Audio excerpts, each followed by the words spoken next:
এই দুনিয়া হচ্ছে সিজনুল লিল মুমিন। নবীজি বলছেন আর দুনিয়া সিজনুল লিল মুমিন, দুনিয়া মুমিনদের জন্য কারাগার। কারাগার মানে যেখানে আমি স্বতন্ত্র স্বাধীন নই। এখানে প্রশাসনের অনেক ভাই বোন আছেন, তারা জানেন কারাগার কি জিনিস, আর যারা দুই একবার যাওয়া আসা করেছে ওরা জানে কি জিনিস। এখানে আপনার কোনো ব্যক্তি স্বাধীনতা নাই। আপনি আপনার ইস্তেঞ্জা করবেন, শিশি যেতে পারবেন না, আপনি পারমিশন নিতে হবে, তারা নিয়ে যাবে, তারপরে যেতে পারবেন, তাও হ্যান্ডকাপ পরিয়ে। দুনিয়া সিজনুল লিল মুমিন, দুনিয়া মুমিনদের কারাগার। এখানে আপনি খেতে পারবেন না, খাবার আসবে তারপর খাবেন। ঘুমাতে পারবেন না, যখন ঘুমানোর আদেশ দিবে তখন ঘুমাতে পারবেন। তাও কতক্ষণ ঘুমাবেন তাও ফিক্স করা। মানে কারাগার মানে কি? যেখানে আপনার ব্যক্তির স্বাধীনতা চলে না, যেখানে আমি চলবো একটা সিস্টেমের আওতায়। এখন নবীজি বলছেন দুনিয়াটাই হচ্ছে কারাগার। আর এই দুনিয়ায় কেমন করে আমি প্রবৃত্তির দাসত্ব করতে পারি, কেমন করে আমি আল্লাহকে বলে নামাজ বাদ দিতে পারি, কেমন করে জাকাত সেই কবে ফরজ হয়েছে, মিল ইন্ডাস্ট্রিজ প্র্যাকটিস করেছি, জাকাত দেই না। রমজান মাস যায় আসে যায় আসে যায় আসে, রোজাও রাখি না, তারাবি পড়তে পারি না।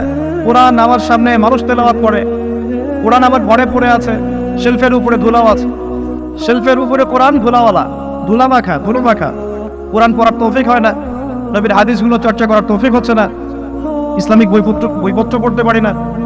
এই কারাগারের জীবনে বসি আমি একটা মেয়ের পিছনে দৌড়াচ্ছি, মাদক খাচ্ছি, জেনা করছি, কোনো সময় ধর্ষণ করছি, কোনো সময় সুদ খাচ্ছি, ঘুষ খাচ্ছি, দুর্নীতি করছি। এই কারাগারের জীবনে বসেই, যেখানে আমার কোনো ব্যক্তি স্বাধীনতা নাই। তাহলে কারাগারের জীবনের মেয়াদ যখন শেষ হবে, যখন তাকে এখান থেকে বের করে নিয়ে আসা হবে, অর্থাৎ মৃত্যু, তখন তার সাথে কিরকম রিমান্ডে আচরণ করা হবে এটা ভালো করে বুঝে না। নবীজি বলছেন আদ-দুনিয়া সিজনুল লিল মুমিন ওয়াল জান্নাতু লিল কাফির। কাফেরদের জন্য, মুশরিকদের জন্য এই দুনিয়াটা হচ্ছে জান্নাত। জান্নাত মানে কি? যা ইচ্ছা তাই করতে পারবে। জান্নাত মানে কি? আপনি চাচ্ছেন আল্লাহ আমি এখন একটা খামর চাই, শরাব আপনার সামনে হাজির, চিন্তা করার সাথে সাথে। জান্নাত মানে কি? আল্লাহ আমি আপনাকে দেখতে চাই, আল্লাহকে আপনি দেখতে পারবেন। জান্নাত মানে কি? আপনি মধুর নহর, দুধের নহর, পানির নহর, শরাবের নহর, হুরে নিঈন চতুর্দিকে ঘোরাফেরা করছে। একজন নিম্নমানের জান্নাতি, মানে সবচেয়ে শেষের দিকে যারা জান্নাতে যাবে, তাদের সাথেই দুজন করে হুরে নিঈন, আহাল পরিবার তো আছেই, রেলমান পানপাত টুনে চারপাশে ঘোরাফেরা করবে। জান্নাত মানে কি? যেখানে যা ইচ্ছা তাই করা যাবে, বলার কেউ নাই, বাধা দেওয়ার কেউ নাই, সেখানে কোনো মৃত্যু নাই, সেখানে কোনো অহেতুক কথাবার্তাও নাই, কোনো গান গল্প নাই, কোনো মিথ্যা নাই, কষ্টের ক্লেশ মাত্র নাই, থুতু ফেলতে হবে না। জান্নাত মানে থুতু ফেলতে হবে না। জান্নাত মানে হাঁচি হবে না, নাক ঝাড়তে হবে না। জান্নাত মানে ইস্তেঞ্জা, পেশাব পায়খানা করার টেনশন নাই। মানুষ খাবার খাবে, একটা ঢেকুর তুলবে, ব্যাস খাবার হজম হয়ে গেছে। আর জান্নাতের সবচেয়ে বড় বিষয়টা কি? আল্লাহ পাককে আমরা এই চোখ দিয়ে দেখতে পারবো ইনশাআল্লাহ। আর তার সমকক্ষ একটা বিষয় হচ্ছে আল্লাহ পাক বলে দিবেন যে আমি তোমাদের সবার উপর সন্তুষ্ট হয়ে গেলাম, যাও কোনোদিন অসন্তুষ্ট হও। ব্যাস। এখন আপনি যত কিছুই করেন এই বস্তুবাদী জীবনে, মনে একটা ভয় থেকে যাবে।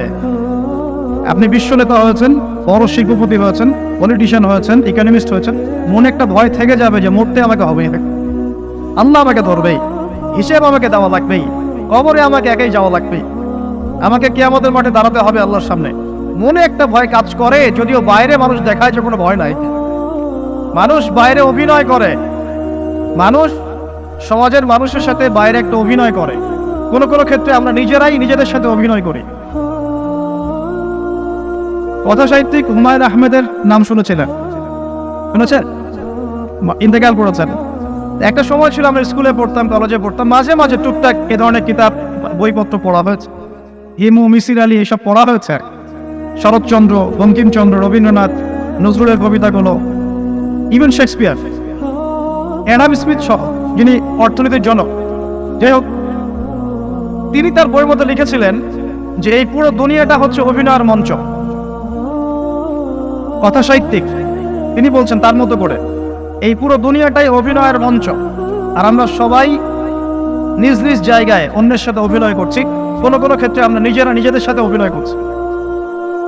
তিনি বলছিলেন আমরা সবাই অভিনেতা, আর সবচেয়ে বড় অভিনেতা হচ্ছে পলিটিশিয়ানরা, কারণ তাদেরকে অনেক বড় মঞ্চ অভিনয় করতে হয়। এটা আমার কথা না, হুমায়ুন আহমেদের কথা, পড়ে দেখেন তো। আল্লাহ পাক পাঠিয়েছেন তার ইবাদত করতে, আর এই বস্তুবাদী জগৎ আমাদেরকে ভুলিয়ে দিল কিভাবে? কয়েকটা প্রলোভন দিল। প্রথম প্রলোভন হচ্ছে টাকা, তারপরে জীবনে কি করব প্রতিষ্ঠিত হওয়ার চিন্তা, তারপরে চাই চাই আরো চাই এই একটা আকীদা দর্শন, তারপরে আমার স্ত্রী সন্তান আহান পরিবারের কি হবে, আর আরেকটা দর্শন আছে, এটাকে বলে চারবাক দর্শন। এবং দুঃখের সাথে বলতে হয় আমাদের রবীন্দ্রনাথ ঠাকুর কিন্তু এই দর্শনের মানুষ ছিলেন। চারবাক কিরকম? তার কবিতা পড়লে দেখবেন লেখা আছে, দুহাতে যা পাও হাত পেতে নাও, দুহাতে যা পাও হাত পেতে নাও, বাকির খাতা শূন্য থাক, বাকির খাতা শূন্য থাক। ঠিক চারবাক দর্শন, এটা ফিলোসফি পড়েছেন, এখানে অনেক টিচারও আছেন আমি জানি, তারা এই কথাগুলো বুঝবেন। চারবাক দর্শন কেমন? ঋণ করে ঘি খাও, ঋণ করে ঘি খাও, যতদিন বাঁচবে সুখে বাঁচবে, এটা হলো চারবাক দর্শন। তো দুহাতে যা পাও হাত পেতে নাও, বাকির খাতা শূন্য থাক, মিল আছে না? ঋণ করে হলেও ঘি খা, যেভাবে হোক ঘি খান না, মানে ঋণ করে হলেও ঘি খান, যতদিন বাঁচবেন সুখে বাঁচবেন। তাহলে এই দর্শনগুলো বস্তুবাদী না?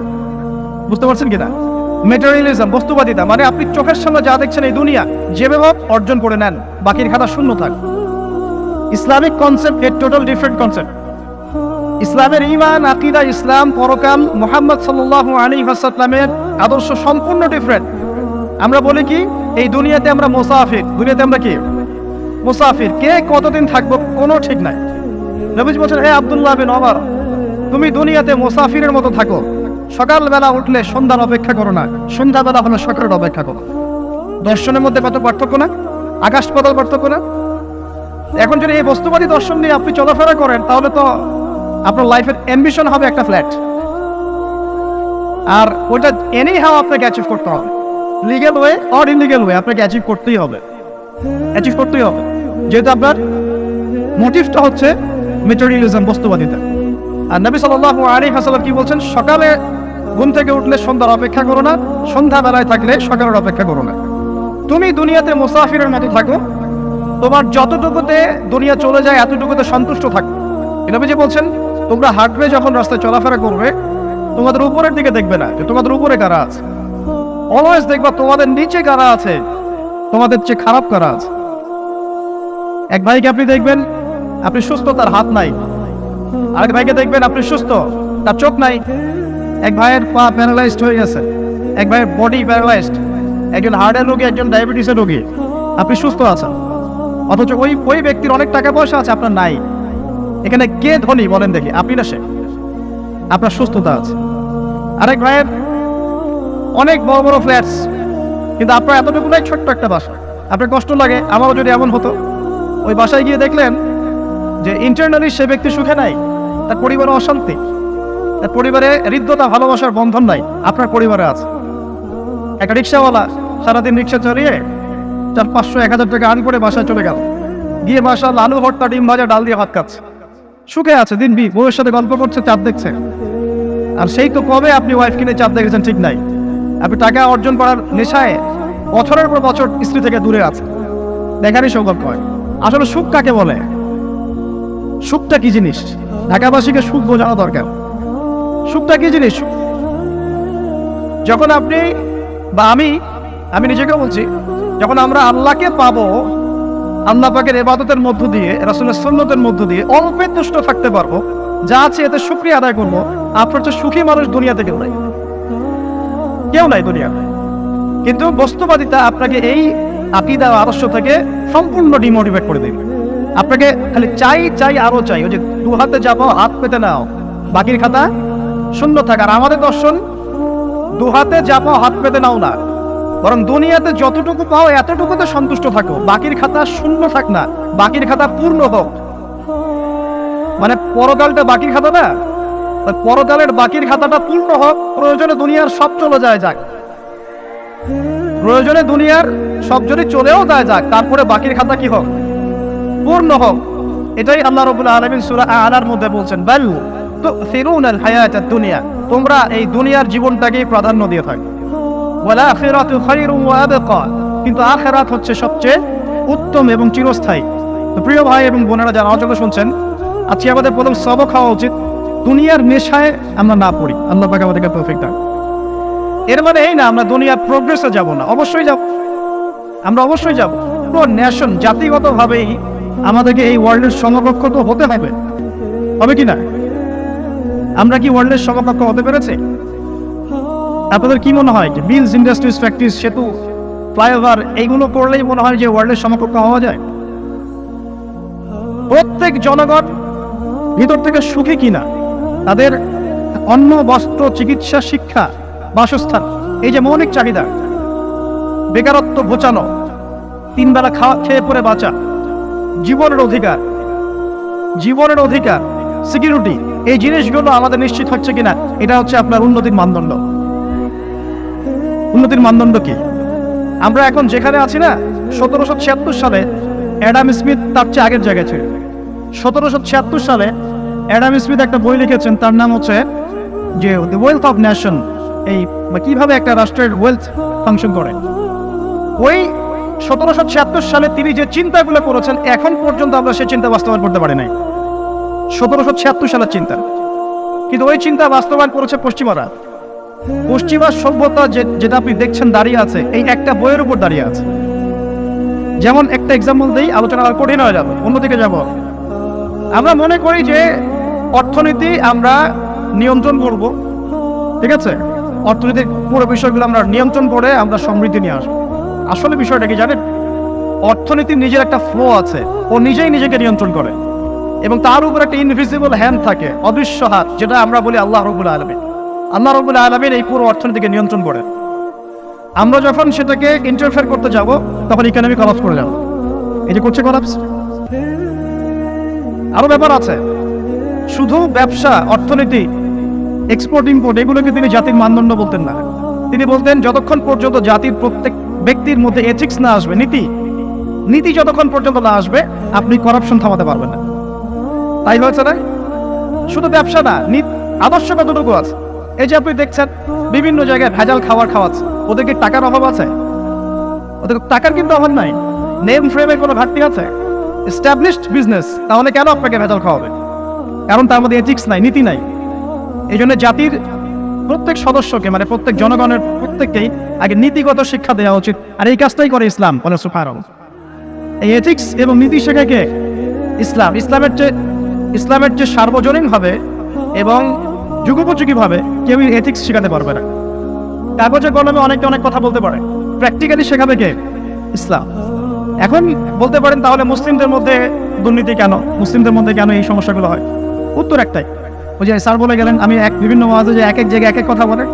উত্তরটা কি? উত্তরটা হচ্ছে যে কোরআন এবং সুন্নাহর সঠিক যে শিক্ষাটা আছে, এই শিক্ষাটা আমরা অনেকেই বাস্তবায়ন করতে পারছি না। এটা আমাদের ব্যর্থতা।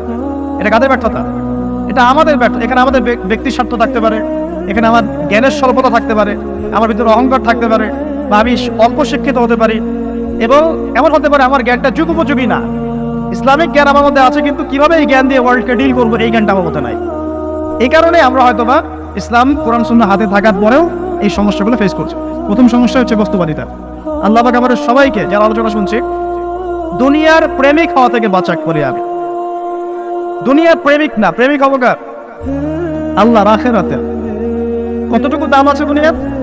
আল্লাহ পাক বলছেন একটা মাছির পাখার সমানও না। একটা মাছির পাখার কি দাম আছে আপনার কাছে? আল্লাহ পাক বলছেন পুরো দুনিয়ার দাম আমার কাছে যদি একটা মাছির পাখার সমান হতো, তাহলে এই দুনিয়াতে কোনো কাফের মুশরিক পানি পান করতে পারতো না। তার মানে এই দুনিয়াতে যা করো করো, আমার তো কোনো দামই নাই দুনিয়ার। কালকেই তো আমি দুনিয়া ধ্বংস করবো। আর ওই যে দুই জাতির কথা বললাম, জিন এবং মানব জাতি, আপনারা সূরা আর রহমান পড়বেন। রহমান নামটা অনেক ব্যাপক, দয়াময়ের নাম, তার মানে আল্লাহ পাক মার্সিফুল, মোস্ট মার্সিফুল। কিন্তু এই সূরা আর রহমানে একটা ভয়ঙ্কর আয়াত আছে, কি? সানাফরুগু লাকুম আইয়ুহাস সাকলান। হে মানুষ এবং জিন, হে মানুষ এবং জিন, শীঘ্রই আমি তোমাদের দুইটা জাতিকে ডিল করার জন্য পারেক হচ্ছি, অপেক্ষা করতে থাকো। মানে আল্লাহ পাক কুল্লু ইয়াউমিন হুয়া ফি শা'n, মানে আল্লাহ পাক কি করেন? সব সময় তার কাজে ব্যস্ত আছে। মহাবিশ্বের তো গ্রহ, নক্ষত্র, গ্যালাক্সির অভাব নাই, মাখলুকের কোনো অভাব নাই। আল্লাহ পাক প্রত্যেকটা মুহূর্তেই তার কাজে ব্যস্ত আছে, তার কাজে শানে ব্যস্ত আছে। কিন্তু এই ব্যস্ততা থেকে ফারেক হবেন কাদের জন্য? মানুষ আর জিনের জন্য। সুবহানাল্লাহ। মানুষ আর জিনের জন্য আল্লাহ পাক বলেন সানাফরুগু লাকুম আইয়ুহাস সাকলান। দাঁড়াও, দুনিয়ার মধ্যে এইসব করে বেড়াচ্ছ, তোমাদের দুই জাতির জন্য আমি অচিরে ফারেক হব ইনশাআল্লাহ। ওইটাই হলো কিয়ামতের দিন। যদি ওই দিনটা আমরা মাথায় রেখে চলি, ইনশাআল্লাহ আমরা কেউ বস্তুবাদী হব না ইনশাআল্লাহ। আল্লাহ পাক আমাদের সবাইকে দুনিয়া মুসাফিরের মতো থাকার তৌফিক দান। আমরা উন্নতি করব, অবশ্যই অগ্রগতি করব, আমরা সবকিছুই করব, কিন্তু দুনিয়ার পূজায় ডুবে যাব না। এটা একটা বড় চ্যালেঞ্জ। মানে মধ্যমপন্থী থাকতে হবে, না একদম গোলালু মার্কা আর না চরমপন্থী, মাঝামাঝি থাকার চেষ্টা করতে হবে। আল্লাহ তৌফিক দান। ঢাকাবাসীর জন্য এর চেয়ে বড় কোনো নসিহত হতে পারে না। আর ঢাকার মতো যত মানে সিটিজ, মেগা সিটিজ আছে সারা ওয়ার্ল্ডে, তাদের জন্য এটাই প্রথম নসিহত, বস্তুবাদিতা ত্যাগ করতে হবে, বস্তুবাদিতা।